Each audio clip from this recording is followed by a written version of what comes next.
আমাদের কাছে অনুরোধ করেছিল রাজাপুর ইউনিয়নের নাগরিকরা এবং সিন্দুরপুর এলাকার নাগরিকরা।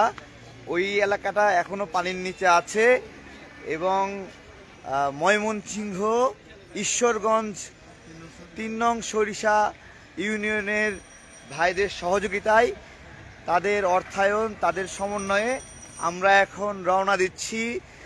সেখানে আমাদের ভাইরা আছে, জাস্ট কিছু না, তারা কিন্তু কেউ ত্রাণ গ্রহীতা না, ঠিক আছে? মানে তারা সবাই স্বেচ্ছাসেবক। আমরা একটা নীতি নিয়েছি যে ত্রাণ গ্রহীতার কোনো ছবি প্রচার করব না, তাদেরকে আমরা বিব্রত করব না, সেই জন্য স্বেচ্ছাসেবকদেরই পরিচয় করাই দিচ্ছি এবং আমরা চলার পথেও সেই কাজগুলোই করব ইনশাল্লাহ। এখানে আমাদের বড় ভাইরা আছে, তারা কিছু কথা বলবে। আসসালামু আলাইকুম, কেমন আছেন? ভালো আছেন? কতজনের খাবার আছে এখানে? 600 জনের। আচ্ছা, আমাদের আরো 500 খাবার আসার কথা ছিল, সেটা কি আজকে আসবে? আজকে রাতে আসবে ইনশাল্লাহ। এখানে ভাইরা আছে, বেশি কথা বলবো না, তো বলবেন কিছু?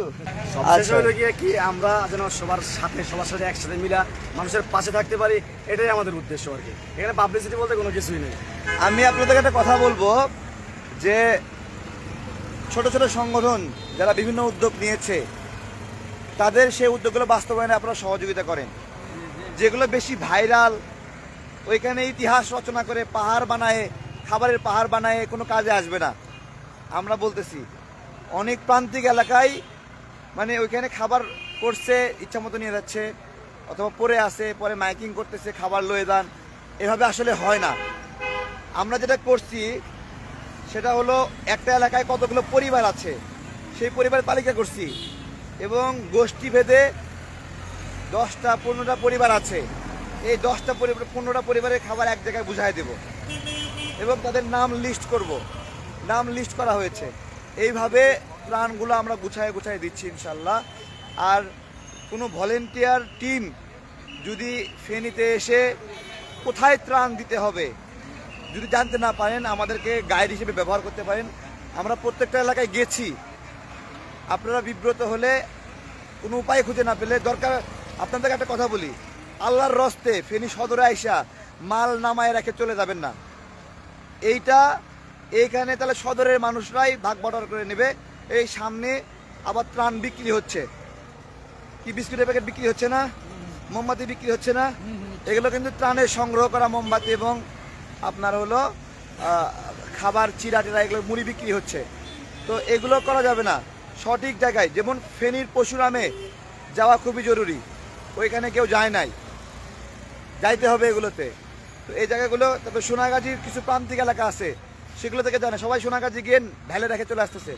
না চিনলে আমাদেরকে বলেন, আমরা মোবাইল নাম্বার দিয়ে দিচ্ছি 01725545950। আমাদেরকে খাবার দিতে হবে না, আপনারা থাকবেন, আমাদের টিম আমরা থেকে এটা বাস্তবায়নের সাথে যাব, হেল্প করব, এইটুকুই।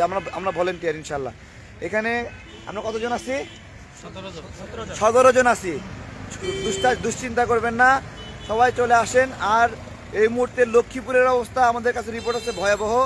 আজকে আমাদের কাছে যে ফান্ড ছিল, আমাদের ইসমাইল বন্ধন ভাইয়ের মাধ্যমে আমরা ওইখানে একটা 3টে সেন্টার আমাদের আইডেন্টিফাই হয়েছে যেগুলোতে খাবার দেওয়া জরুরি। আজকে রাতের খাবারটা আমরা ওখানে 3টে সেন্টারে 1000 মানুষ আছে, সেই 3টা আমরা দেবো ইনশাল্লাহ। সবাই দোয়া করবেন। ছাগল নাইয়াতে মোটামুটি ত্রাণ পাচ্ছে, তারপরে আরও প্রয়োজন, ভিতরের দিকে প্রয়োজন, একজন কমেন্ট করছে ইনশাল্লাহ। ছাগল নাইয়াতে আমরা পৌঁছে যাবো ইনশাল্লাহ, দোয়া করবেন। আসসালামু আলাইকুম। আমি আরেকবার ভাইদেরকে দেখাই, তারা অনেক কষ্ট করে 600 খাবার এক জায়গায় করছে। অনেকগুলো ত্রাণেদের ট্রাকটা রয়েছে, ট্রাক ভর্তি খাবার।